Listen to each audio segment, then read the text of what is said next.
Gordon was cross. "Why should Henry have a new shape?" he grumbled. "A shape good enough for me is good enough for him.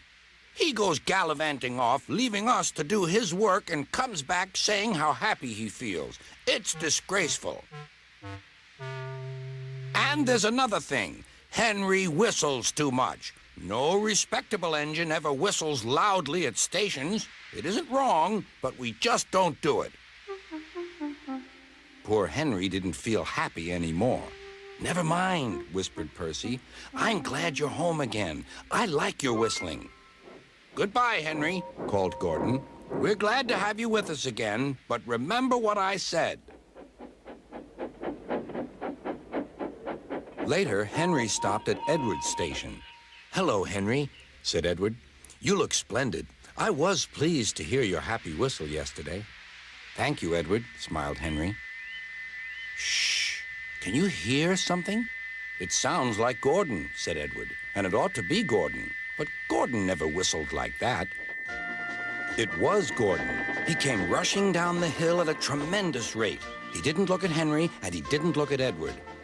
He screamed straight through the station and disappeared. "Well," said Edward. "It isn't wrong," chuckled Henry, "but we just don't do it." And he told Edward what Gordon had said.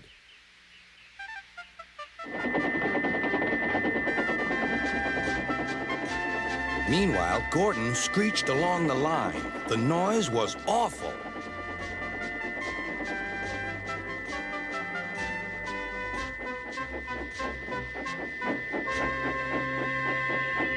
At the station, everyone covered their ears. Sir Topham Hatt covered his ears, too.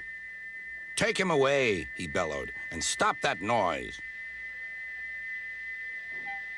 Gordon puffed sadly away, but he wouldn't stop whistling until two fitters climbed up and knocked his whistle valve in place.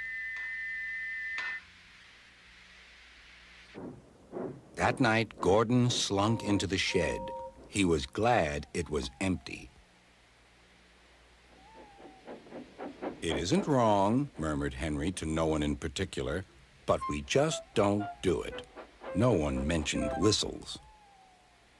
Next morning, Henry was enjoying himself enormously. "I feel so well, I feel so well," he sang. "Trickety-trock, trickety-trock," hummed his coaches. Then he saw some boys on a bridge. "Beep, beep, hello," he whistled. "Oh," he called. The boys didn't wave and take his number. They thought it fun to drop stones on him instead.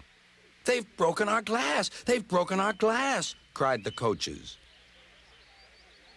The passengers weren't hurt, but they were cross. "Call the police."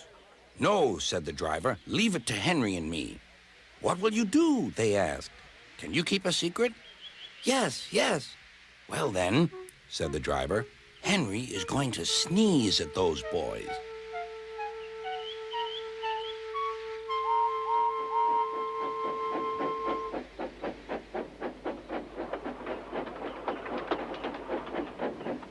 Lots of people were waiting at the station just before the bridge. They wanted to see what would happen. "Henry has plenty of ashes," said the driver. "Please keep all windows shut till we've passed the bridge. Henry's as excited as we are, aren't you, old fellow?" Henry felt more stuffed up than excited. Soon they could see the boys, and they all had stones. "Are you ready, Henry?" said the driver. "Sneeze hard when I tell you." "Now," he said. Achoo!